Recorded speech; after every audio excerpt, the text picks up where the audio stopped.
Et donc voilà, papa, est-ce que tu peux nous raconter un petit peu comment ça s'est passé euh, en, voilà, la guerre en France? Tu habitais à Paris et tu te souviens que on a pris ton père lors de la rafle du Veldiv.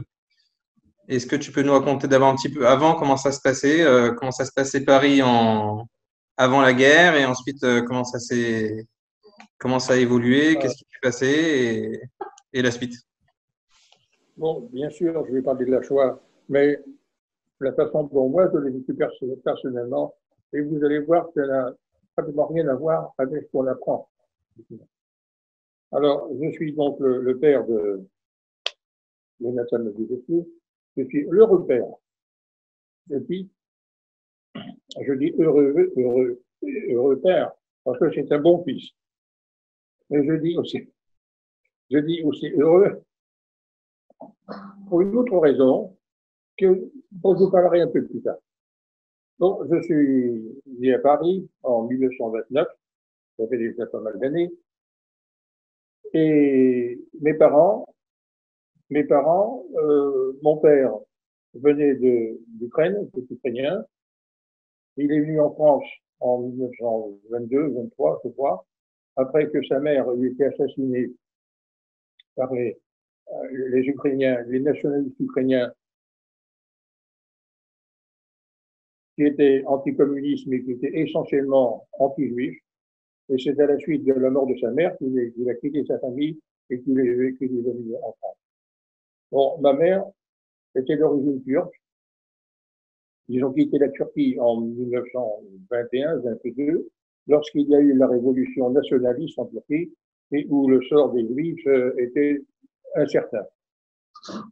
Euh, donc, ils se sont rencontrés, enfin, on les a fait se rencontrer à Paris, ils se sont mariés et je suis donc né en 1929.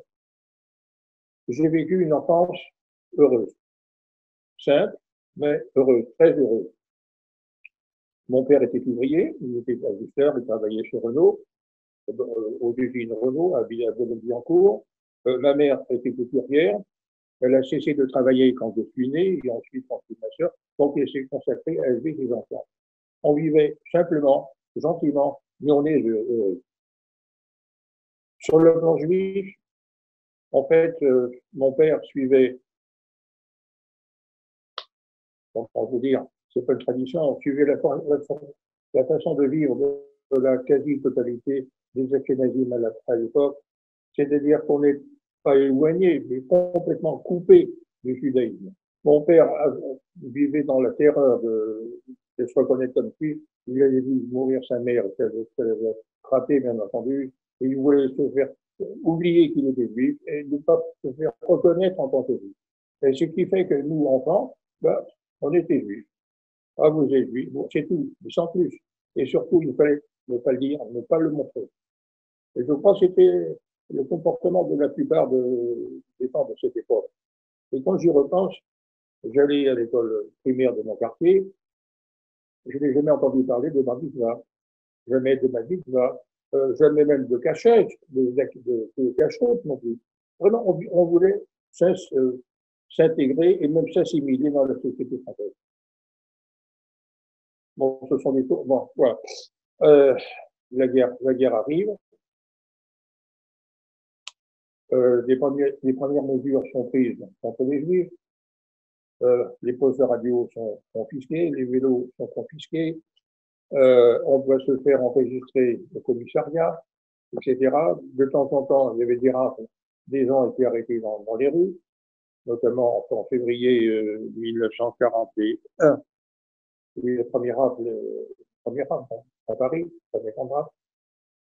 Ensuite, bon, on a peu à peu, on arrive à la rafle du Veldiv. Alors, que se passait-il ce jour-là?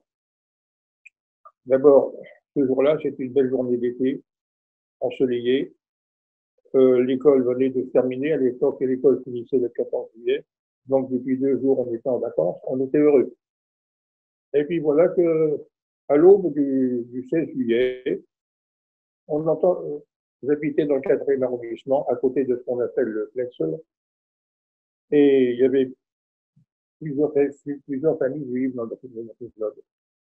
Et le matin de bonne heure du 16 juillet, on entend des bruits dans les escaliers, dans la cour, des cris, des pleurs. On se penche à la fenêtre et on voit des voisins qui sont conduits par des policiers et emmenés à l'extérieur de l'immeuble avec une petite valise, un baluchon, un bagage, des enfants qui pleurent. On sait ce qui se passe, c'est le début de l'arrestation. Et puis, les policiers s'en vont, personne n'est venu chez nous, peut-être qu'on échappe, peut-être qu'il n'a pas nous chercher. Et puis, les policiers sont revenus, et cette fois-ci, c'était pour nous. Et là, il va se passer un événement un peu particulier qui va nous permettre, qui va expliquer en fait que je suis encore en vie. Deux policiers viennent avec une feuille. Sur cette feuille, il y avait une liste de noms et ils commencent à demander Mojdeh Moshe. C'était mon père.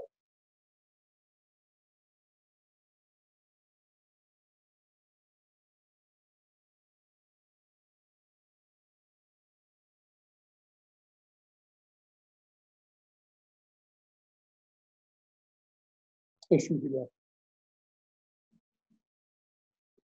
c'est moi, venez. Ensuite, Mojdeh Slava. Slava, c'était une tante de mon père qui habitait dans le même immeuble, mais dans un autre bâtiment. On dit Slava, c'est une tante, c'est pas. Alors, ma mère dit, c'est pas moi, je m'appelle Sophie. Le policier regarde.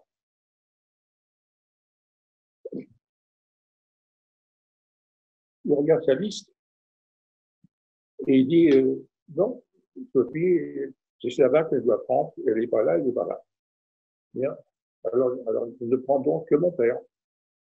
Et ma mère lui dit, si vous prenez mon mari, excusez-moi, excusez-moi.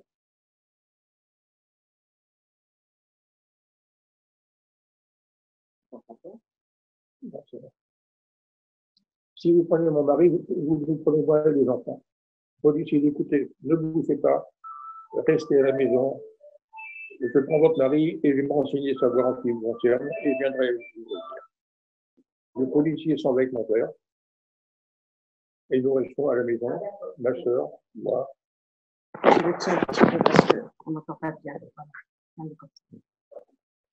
Ma soeur, moi et ma mère restons à la maison. Bon, si les policiers partent, ma mère me dit, je vais aller à l'usine. Je vais à l'usine pour avec mon père, chez Renault, parce que mon père lui avait dit, si on vient m'arrêter, va à l'usine, peut-être qu'ils pourront faire quelque chose pour moi. Elle prend ma petite sœur et elle part pour Renault, pour Billancourt. Elle me dit, en attendant que je revienne, tu vas aller chez un de tes copains qui habitait dans le quartier, et chez qui ils avaient fait dormir quelquefois quand des bruits couraient que des rats allaient avoir lieu. J'allais coucher chez lui. Et je vais donc chez ce camarade en attendant que ma mère revienne dans la vie.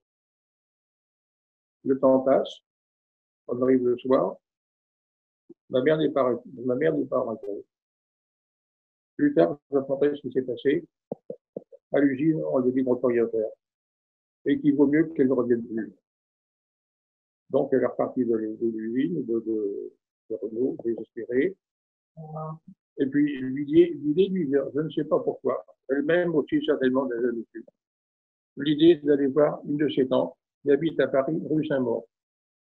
Pourquoi voir ses tantes? Je n'en sais rien. Je n'en sais rien. Mais toujours est-il qu'elle va rue Saint-Maur voir ses tantes. Et il y avait un problème. C'est qu'elle ne connaissait pas l'adresse de sa tante. Elle savait qu'elle était rue Saint-Maur, sans plus. Mais je ne sais pas si vous le savez, mais la rue Saint-Maur compte environ 350 numéros. C'est sinon la plus grande rue de Paris. Et elle part de la place Voltaire, la place Léopold aujourd'hui du droit, et elle s'engage dans la rue à la recherche de sa tante. Comment trouver sa tante dans une rue de 350 euros? Elle marche dans la rue avec ma petite soeur à la main, et puis à un moment,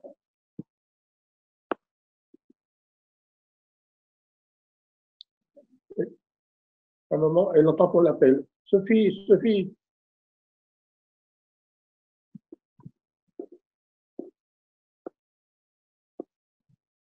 Elle lève la tête.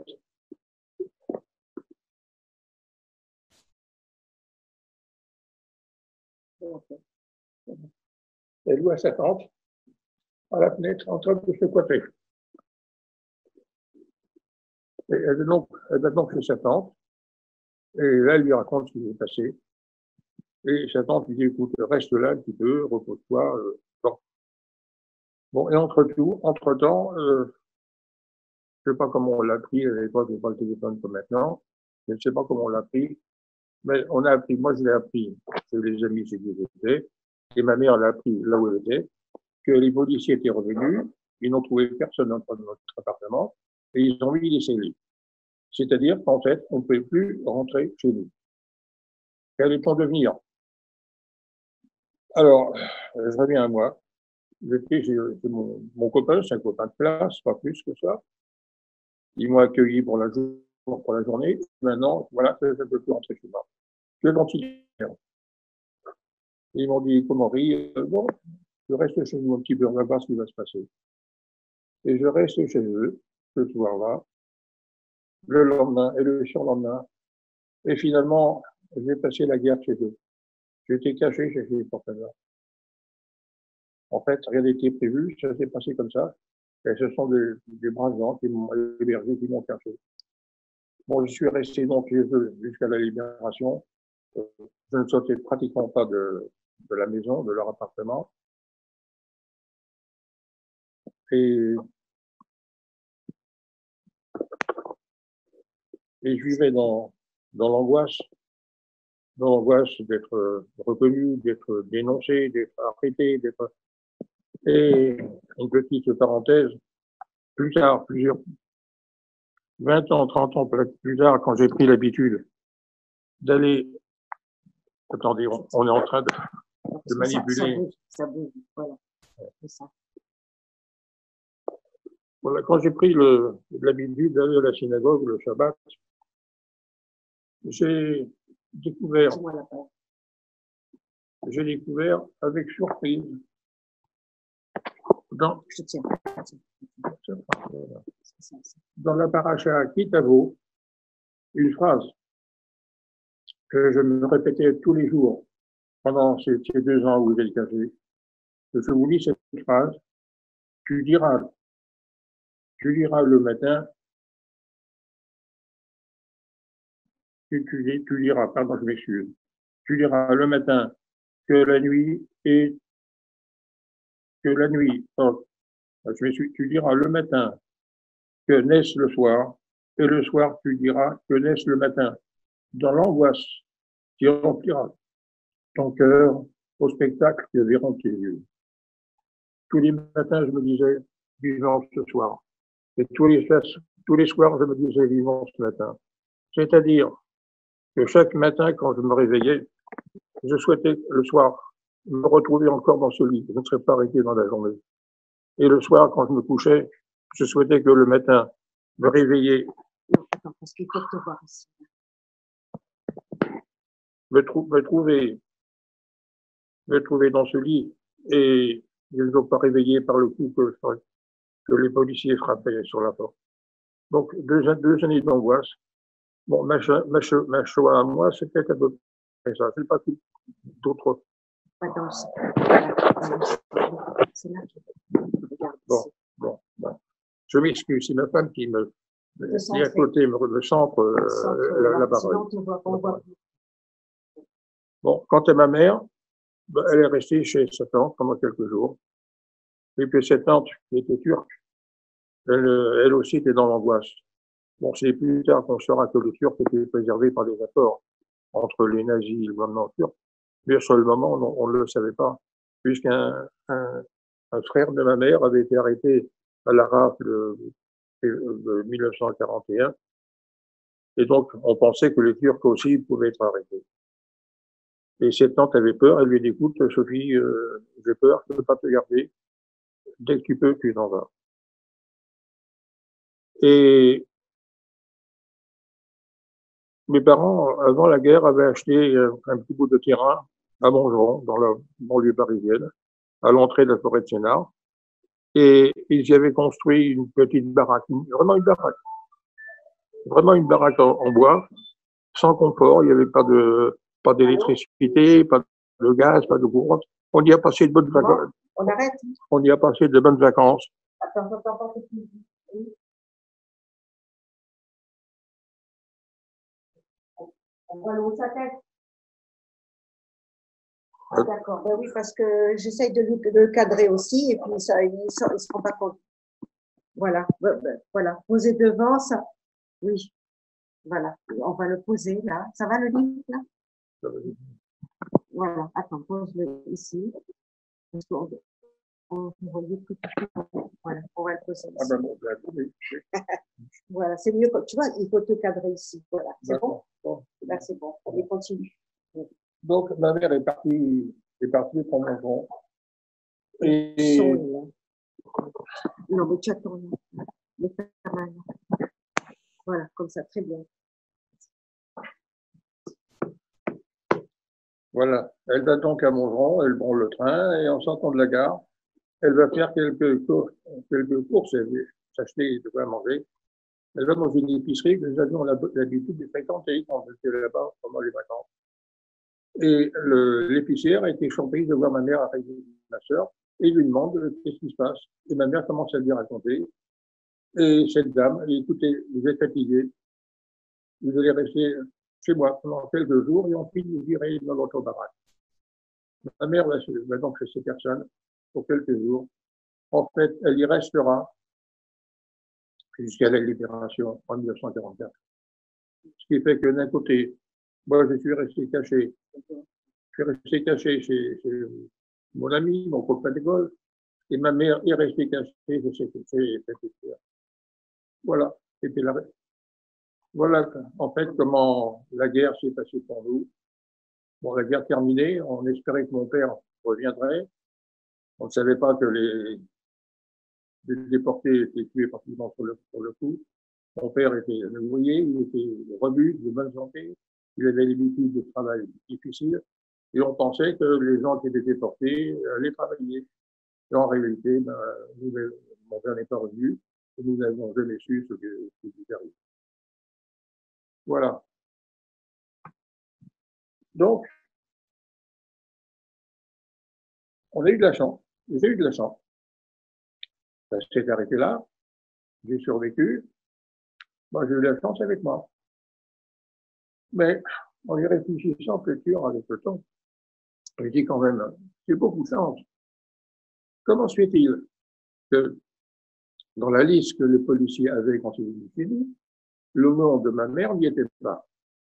Qu'est-ce qui s'est-il passé? Pourquoi c'était le nom de ma tante et pas le nom de ma mère? Comment est-ce que le secrétaire qui remplissait ses fiches a sauté le nom de ma mère? Peut-être qu'il s'est gratté la figure, peut-être qu'il a posé son stylo, peut-être que, toujours est-il, il s'est passé quelque chose qui a fait que le nom de ma mère n'est pas pareil. C'est effectivement de la chance. Ensuite, j'ai été chez le copain pour la journée. Je n'ai pas été pour 2 ans. Comment ces gens ont pu me garder pendant 2 ans? En prenant le risque aussi, si on m'arrêtait, et ils risquaient d'être arrêtés également avec moi. Bon, en fait, on ne le savait pas à l'époque, mais cela aurait pu arriver. Et pourtant, ces braves gens m'ont gardé simplement. Ensuite, ma mère va chez sa tante, rue Saint-Maur, 350 numéros, sans savoir quel numéro. Comment se fait-il qu'en marchant dans la rue, comme ça, en regardant à gauche, à droite, sa tante à ce moment-là, juste à ce moment-là, se coiffait à sa fenêtre. Il l'a vu. Quand ma mère arrive à Montgeron, elle va chez l'épicière pour acheter un peu de nourriture. Et cette épicière lui dit, restez chez moi un petit peu, vous reposer. Il y a eu beaucoup de chance, ce sont des événements heureux qui sont produits. Si, elle est restée jusqu'à la fin de la guerre. Elle est restée pendant 2 ans, jusqu'en 1944. Voilà, et on y pensant plus tard. Je suis d'enfant. Est-ce que c'est de la chance? Ou est-ce que ce sont des miracles? Est-ce que ces événements se sont produits pour qu'on s'en sorte vivant? Bon, et finalement, j'ai opté pour la deuxième possibilité, c'est-à-dire que ce n'est pas simplement de la chance, mais c'était voulu. Il fallait qu'on soit ainsi.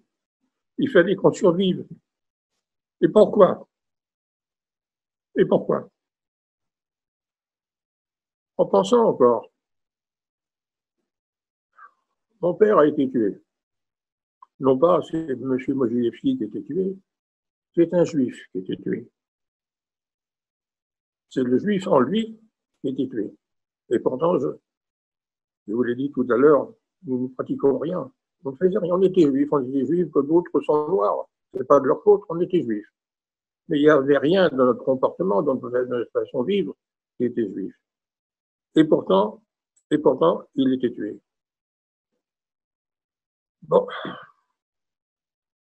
Est-ce qu'il fallait se contenter de dire je suis content d'être vivant, je suis content d'être là, puis je vais reprendre ma vie comme avant? Ou est-ce qu'il faut changer de vie, changer de méthode, changer sa façon de voir les choses? Et j'ai pris conscience que si j'étais sauvé, c'est pas gratuitement, c'est pour quelque chose. Et c'est quelque chose. C'est le retour au judaïsme. Et tout à l'heure, je vous ai dit, je suis heureux que Jonathan soit mon fils. Je suis heureux parce que c'est un bon garçon. Mais aussi, parce que si j'avais été arrêté ce jour-là,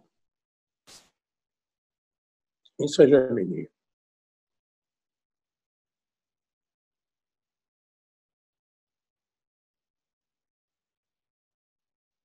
Et quand j'ai le bonheur de voir ma famille réunie, je me dis, tous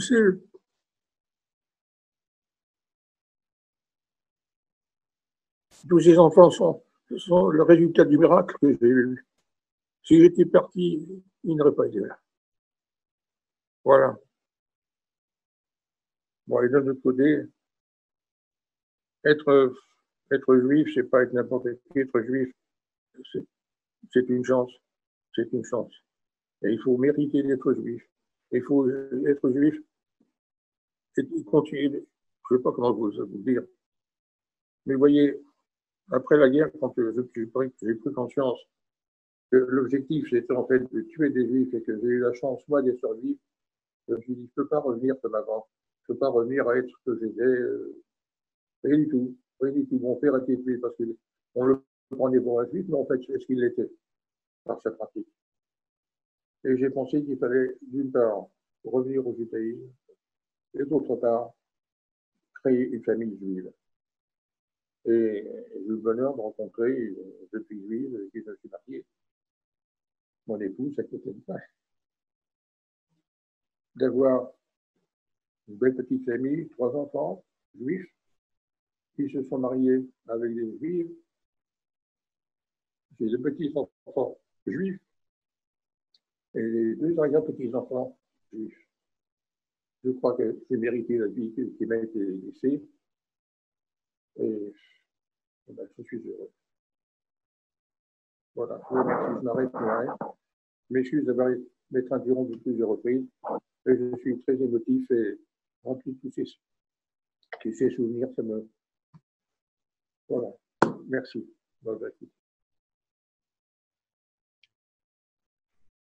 Merci beaucoup. Oui.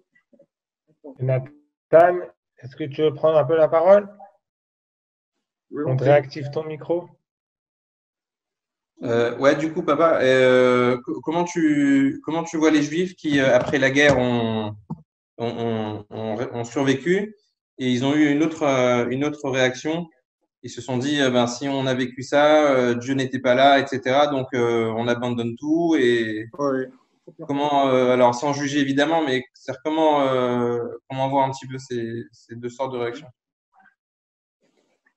Oui, je vais te faire une réponse, mais j'hésite à la faire parce qu'elle a été faite il y a quelque temps par, je pense, un Israélien qui a donné un qualificatif à ceux qui ont eu d'autres chemins et ça a provoqué un scandale.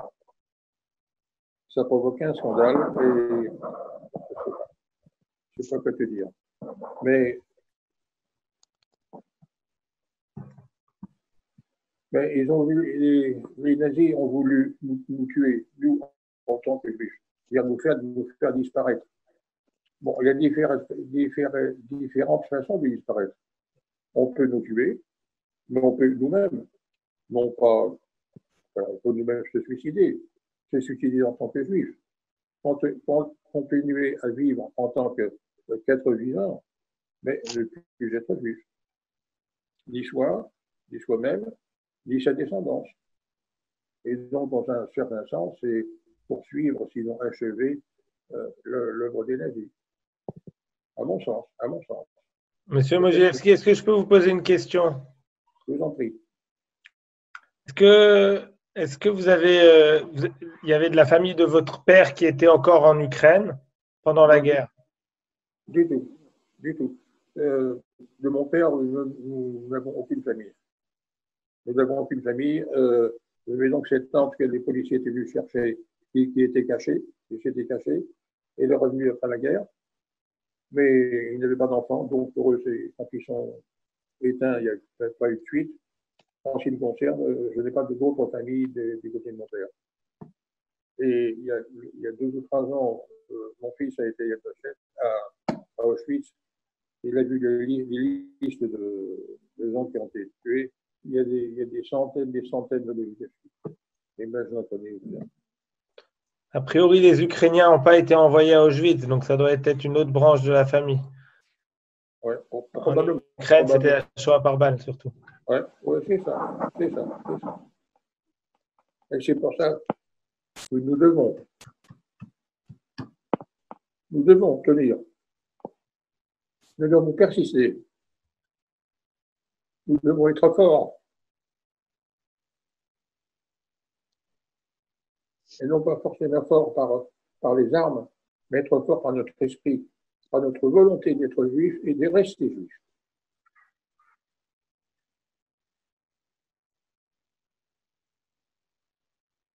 Votre fils travaille très bien là-dedans, vous savez. Il aide beaucoup de gens à rester juifs. Ça me fait plaisir. Et pour moi, il est un bonheur. Vous voyez, quand il a grandi, bon, bien sûr qu'il était juif, mais je ne pensais pas qu'il enseignerait le Kodesh. Je ne pensais pas qu'il irait jusque-là. Il était au-delà de nos espérances. Voilà. Alors, vous avez des petits conseils d'éducation à nous donner pour savoir comment on fait pour avoir un fils qui va au-delà de nos espérances? Pardon? Que j'ai d'éducation? Ah, c'est très difficile. L'éducation, c'est pas seulement parler, c'est aussi donner l'exemple. Et si on se contente de dire précis, mais ne pas le faire soi-même, ça ne sert pas à grand-chose. Les enfants, les jeunes ont le regard perçant. Et je l'ai vu moi-même, j'étais enseignant, je voyais des élèves, des choses que je ne disais pas, mais qui remarquaient dans mon comportement. Donc, il faut bien se comporter. Il faut qu'on soit un exemple pour les enfants. Et voilà, c'est tout. Bon. Merci beaucoup. Y a-t-il d'autres questions? Merci. Merci beaucoup. Merci beaucoup. Bah, vous savez.